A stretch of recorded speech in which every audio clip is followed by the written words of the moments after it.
Hello and welcome to Fort Norfolk. I'm John Winberg. I'm a former member of the Virginia Symphony for 47 years, actually. Did a lot of musical theater and symphony in the Norfolk area. I was at a historical meeting, Norfolk Historical Society actually, about 5 years ago, and was asked from the stage if anyone was interested in being a docent at Fort Norfolk.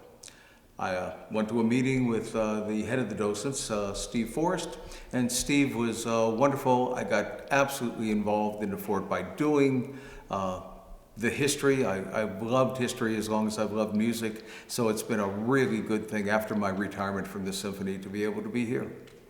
These brick structures, to the Navy moving in, building this magazine, that's about 1850. That is 1810. These buildings here, where it's the Sally Port and the guardhouse, is 1810. This was an enlisted men's barracks. That is also 1810. All of these things are different and have all been repurposed. So although it is the original, if you could walk in here in 1810 and if you ignore that magazine, you'd be in the original fort. I'm John Stansel. I work at Tidewater Community College as a computer technician. I've been doing that for about 25 years now, and it's a pretty enjoyable job. I became a docent at Fort Norfolk because I used to do reenactments here. When I was with the Norfolk Light Artillery Blues, we do reenactments here during August, and so I knew of the fort. And I've also been here, walking here, just wandering through, getting a tour of Norfolk of my own, and it looked like a very nice place to do, so I offered to volunteer. In 1855, Norfolk had a yellow fever epidemic. 20% of the population of Norfolk died at that time. 80% actually got yellow fever. People in Norfolk, thanks Mom.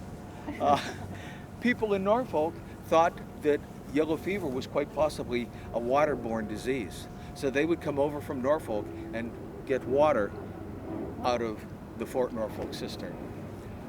And learn so much from the people that come to the fort and want to take a tour.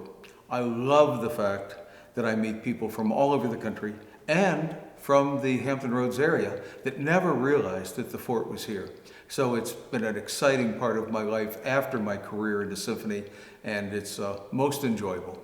And say, oh my goodness, how do you interpret this building? It's a guardhouse. We've had people put a gun rack up, and that would have been in here as a guardhouse.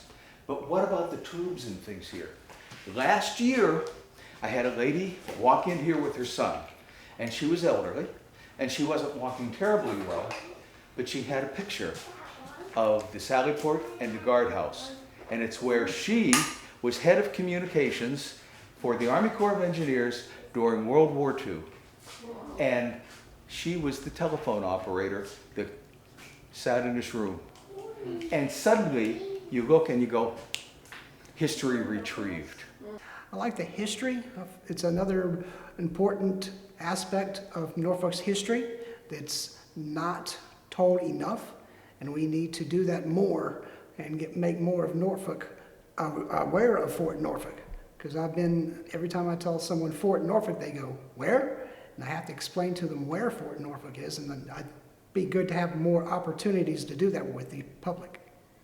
I would love to see Fort Norfolk become a part of the Norfolk community's history outreach. I would love to see this fort become a historical museum, not just for the War of 1812 or the Civil War or even the Army Corps of Engineers, but a museum for the history of Norfolk, which is so rich in history. We could fill up 10 forts just with the stories of what's happened here. So I think it's really, really important that we're able to get a hold of the fort, to get a hold of the history, to get a hold of the populace, the people that live here, and show the people of America what an incredibly rich history we have.